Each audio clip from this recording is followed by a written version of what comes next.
फिर आएंगे। हाँ जल्दी आते हैं, एक साल एक दिन में होता है ना। जय गणेश। आज है हमारे गणपति बप्पा का विसर्जन, जो कि 10 दिन तक हमारे घर में रहते हैं।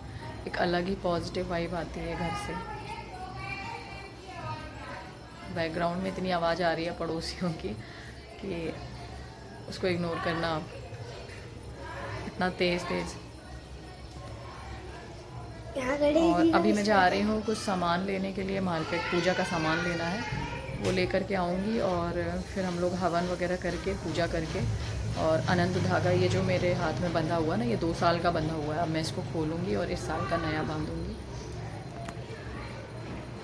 विशु को बोल दिया है नहाने के लिए, तब तक विशु नहा लेगा और फिर बताती हूँ मैं आगे। आप लोग गणेश जी का बने रहिएगा। विसर्जन, जो कि बहुत ही बुरा दिन लगता है इस दिन। जितनी ज़्यादा खुशी होती है ना, मतलब कि जिस दिन गणेश जी आते हैं, गणेश चतुर्थी में स्थापना होती है, उस दिन जो खुशी होती है वो एक अलग ही लेवल की होती है। और आज के दिन ऐसा लगता है कि मतलब अजीब सा ही लगता है घर में कि इन 10 दिनों में ना, मतलब इतना ही अच्छा लगता है घर में, जैसे कि ऐसा लगता है कि हमारे घर में कोई ऐसा मेहमान आया है जिसकी वजह से सारे लोग खुश हैं। मतलब ऐसा फ़ील होता है और बिल्कुल भी अकेलापन नहीं लगता है और घर में बिल्कुल भी नेगेटिविटी नहीं लगती है। ये जो भी लोग गणपति जी का स्थापना करते हैं ना, ये मतलब फ़ीलिंग उन सभी में आती होगी। और आज मैंने ना विशु को नहीं जाने दिया है। फ़िलहाल आज उसकी छुट्टी नहीं थी, बट मैंने उसको नहीं जाने दिया था क्योंकि मैं चाहती हूँ घर में जब भी कोई ऐसा काम हो ना, मतलब संस्कार से जो जुड़े काम होते हैं, हमारे धर्म से, हमारी संस्कृति से, उनमें बच्चों को भी शामिल करना चाहिए। क्योंकि मुझे ऐसा लगता है जो मेरी पीढ़ी है, मतलब जिस पीढ़ी तक मैं हूँ, मुझे ऐसा लगता है कि अब शायद ये जो जितने भी पूजा पाठ होते हैं, रस्म रिवाज होते हैं, ये मुझे लगता है इसी पीढ़ी तक रहेंगे। अब जो आने वाली जनरेशन है या आने वाली जो पीढ़ी है, मुझे नहीं लगता कि उन लोग इस तरीके से करेंगे। तो कोशिश हर किसी को करनी चाहिए, हम सभी को करनी चाहिए कि हम अपने बच्चों को ये सारी चीज़ें सिखाएं, इनका महत्व बताएं। उनको तो कई चीज़ें पता भी नहीं होती है। आज के समय में आप कुछ बच्चों से पूछ लेंगे ना कि ये कौन से भगवान की प्रतिमा है, तो उनको वो भी नहीं पता होता है। कुछ ऐसे भी बच्चे हैं, तो ये हमारी ही कमी है। और यहाँ पर अब हवन कर रहे हैं और हवन में भी विशु को मैं बता रही थी, क्योंकि वो क्या है कि होता है ना कि बच्चे पूरी फिंगर्स लगा लेते हैं, जबकि हवन में एक फिंगर नहीं लगानी चाहिए, एक उंगली जो है वो नहीं लगती। उसका नाम मुझे याद नहीं है अभी, माफ़ करना। तो वो उस उंगली को भी टच कर रहा था, फिर मैं उसको बता रही थी कि नहीं, ये इस उंगली को यूज़ नहीं करते हैं हवन करते समय। तो सारी चीज़ें मैं इन लोगों से कराती हूँ। विधि नहीं थी क्योंकि विधि का टूर्नामेंट चल रहा है और वहाँ तो नहीं रोक सकती थी मैं। सुबह मैं उसको छोड़ कर के आई थी और यहाँ पर हवन करके, और मैं विशु और हमारे यहाँ रेंट पे एक भैया हैं ऊपर, तो उनको ही मैंने बोला है, तो उनकी गाड़ी पर विशु बैठ जाएगा और गणपति जी को लेकर के।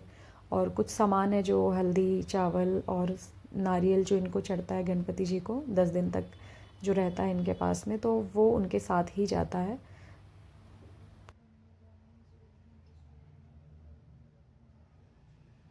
पैदल लेके नहीं चल पाएंगे क्या बाजू में मम्मी?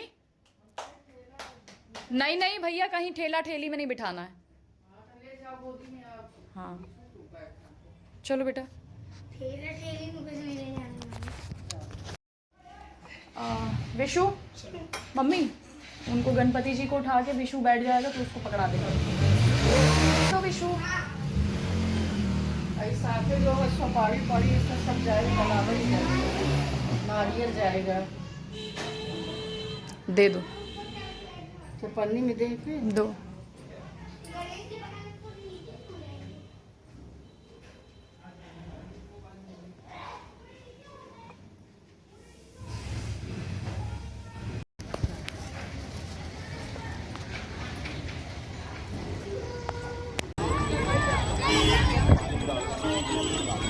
क्या लोग आ जाए।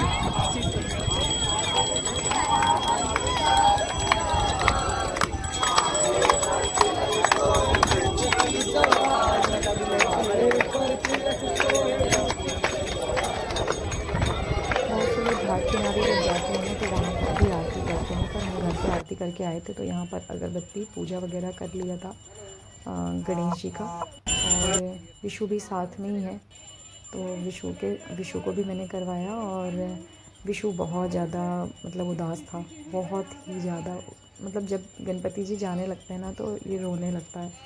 और मुझे भी लिटरली मतलब आंसू आ ही गए थे, क्योंकि ना पता नहीं कैसा एक अटैचमेंट हो जाता है। एक तो हम 2 बजे से निकले थे, 5:30 बजे गणपति जी लेकर के आए थे।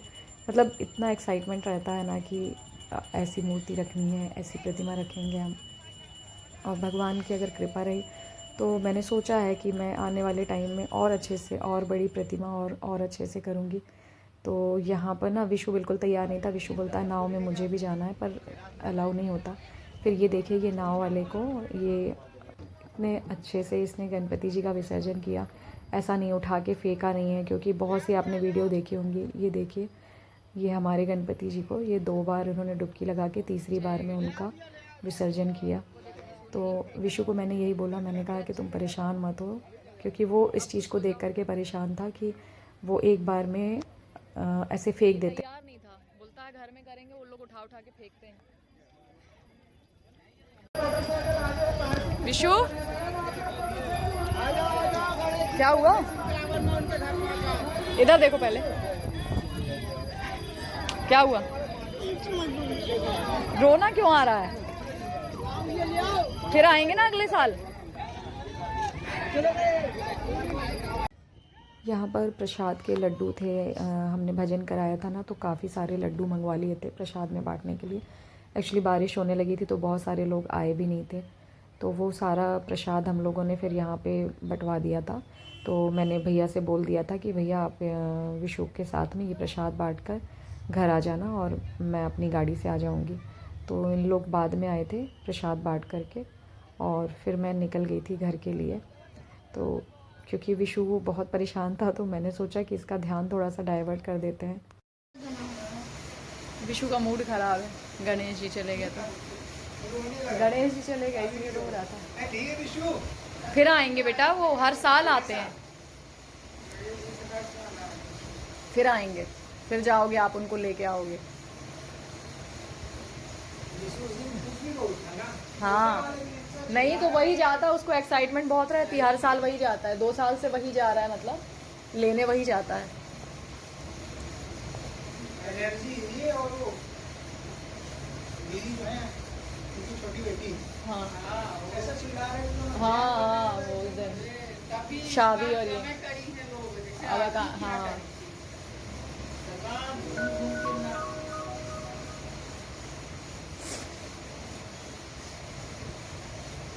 बीच बीच में उनका बच्चा आता था ना, अरे वो भी खूब मजे किया उस दिन। सारे बच्चे, कोई रोएगा ही नहीं।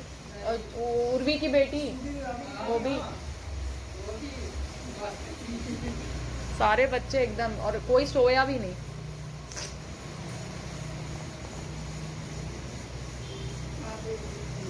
चलो फिर आएंगे गणेश जी, जल्दी तो आते हैं। फिर हाँ आएंगे। जल्दी आते हैं। 1 साल 1 दिन में होता है ना। अगर इतनी जल्दी आते हैं तो स्कूल भी नहीं जाऊंगा। 1 साल रहता हूँ स्कूल नहीं जाऊंगा। 1 साल इसलिए स्कूल नहीं जाता हूँ। बहुत जल्दी आते हैं। सभी के गणेश जी गए। सबके साथ ऐसे ही होता है बेटा, जब उनका समय आएगा। अब वो गए हैं अपने शंकर जी के पास, अपने घर भी जाएंगे ना। आप ये नहीं कह रहा था, मैं कह रहा था मुझे घर में करना है, तो क्यों नहीं करने दिए? वो लोग खुद के हाथ से वहाँ डालते हैं ना। घर में करते, आप उनको वो कर देते ना। पुलिस बैठी थी ना, कितने अच्छे से किया उन लोगों ने, इसको दिखा के 2 बार 3 बार ऐसे डुबकी लगा के, मतलब वो उनको नीचे वीडियो हल्की सी बनी है। हाँ अच्छे से किया बेटा, आप नाराज मत हो। आप हम लोग करते टब में करते और उनको 2-3 दिन लग जाते पिघलने में, है ना। उनको 2-3 दिन लग जाते, उससे अच्छा वहां पे हो गया। और लेके जाओ भैया के, रुक जाओ देर में। उस तरह से फेंका थोड़ी ना उन लोगों ने, जैसे और लोग फेंक देते हैं, कचड़े जैसा डाल देते हैं, कहीं भी तोड़ देते हैं मूर्ति को। कितने अच्छे से किया उन लोगों ने। नहीं पड़ेगा, नहीं तो ऐसे विसर्जन करने में पाप नहीं पड़ता है बेटा, जैसे करके आए हम लोग। नाव से उनको इतने अच्छे से भेजा हम लोगों ने, बिल्कुल नहीं पाप पड़ेगा। मुझे अपने हाथ से पानी में डालने दे। आपने अपने हाथ से पकड़ाया ना उनको। वहां देखो पुलिस लगी थी, क्या बोल रही थी, बच्चों को पीछे करो। आपको कम से कम पुलिस ने बोला नहीं, देखा था बगल वाले बच्चे को बोल रहे थे कि पीछे करो बच्चे को, आपने तो अपने ही हाथ से पकड़ाया था उनको, फिर भी कुछ नहीं बोला उन लोगों ने। मत वो करो, अपने हाथ से ही तो आप लेके गए उनको। सबसे बड़ी बात देखो कितनी अच्छी आपकी किस्मत है, आप उनको लेके आए घर, आप ही उनको लेके गए अपने साथ गोदी में, है ना। अब चुप हो जाओ प्लीज़। आप ही के हाथों से वो आए भी, आप ही के हाथों से गए भी।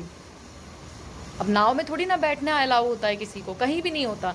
आप ग्वारी घाट जाओ जाते तो आधे लोग नहीं, कहीं नहीं होता। होता है, झूठ मत बोलो, आधे लोग वहाँ पे जाते कौन हैं, था, लोग जाने कौन देते था? हैं। नहीं, पुलिस नहीं जाने देती किसी को, सिर्फ नाव चलाने वाले लेके जा रहे थे। अभी हम लोग आ गए हैं गणपति जी का विसर्जन करके, और आते ही विशु का बहुत ज़्यादा इमोशनल हो गया था वो। उसको अच्छा नहीं लगता कि जब जाते हैं गणपति जी, और बहुत सारे ऐसे बच्चे भी होते हैं, बड़े भी होते हैं, मेरे भी आंखों में आंसू आ गए थे, क्योंकि एक सदस्य की तरह लगते हैं। ऐसे तो भगवान हर जगह है, लेकिन पता नहीं इन 10 दिनों में ऐसा लगता है कि एक अलग ही रौनक रहती है घर में, अलग ही माहौल रहता है। ये जगह सुनी हो गई है तो नहीं अच्छा लगता है। हम लोगों को, बड़ों को अच्छा नहीं लगता है, बच्चे तो अलग ही अटैचमेंट होता है उनका गणेश जी से। उसको समझाया है किसी तरीके से, बहुत अच्छे से विसर्जन हो गया। एक तो वो तैयार नहीं था कि हम लोग तालाब पे या मतलब नदी में उनको प्रवाहित करें, तो उसका कहना था कि घर पे ही करते हैं। और क्योंकि जो मिट्टी के ही थे वो गणेश जी, तो उसने कहा था कि घर पे विसर्जन कर देंगे उनका। तो पर नहीं तैयार हुई मैं इसलिए भी तैयार नहीं हुई क्योंकि थोड़ा गलत तरीके से होता है। बट जहाँ जिस तालाब पे मैं लेकर के गई थी वहाँ काफ़ी अच्छे से करते हैं, नाव में लेकर जाते हैं। वो वीडियो मैंने आप लोगों के साथ शेयर भी की है, तो आप लोग देख सकते हैं। और काफ़ी अच्छे से किया था उसने।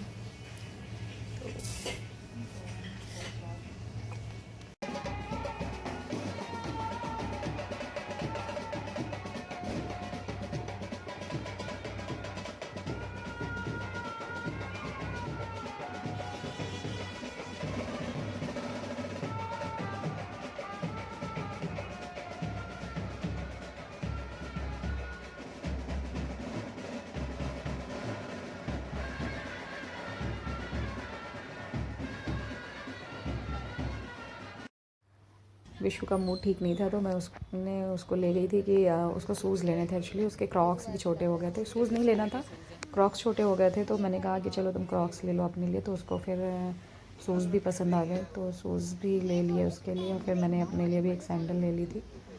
तो इसका मूड मैंने कहा कि थोड़ा सा डाइवर्ट कर दूँ तो सही रहेगा। और फिर हम आ गए हैं यहाँ पर ट्यूशन में। तो यहाँ पे अभी गणपति जी का विसर्जन नहीं हुआ है, पूजा और हवन वगैरह हो गई है। और ये शेरू को देखिए आप। तो यहाँ पर फ़ोटो शूट वगैरह चल रहा था, तो हम लोग थोड़ी देर यहाँ रुक गए थे क्योंकि भैया ने रोक लिया, भैया भाभी ने कि आप भी रुको, फ़ोटो शूट हो जाए और आपकी भी साथ में फ़ोटो लेंगे फिर जाइएगा। हाँ ठीक है, देख लेना, अगर आ जाए मम्मी जल्दी तो आ जाना थोड़ी देर के लिए, ठीक है। हाँ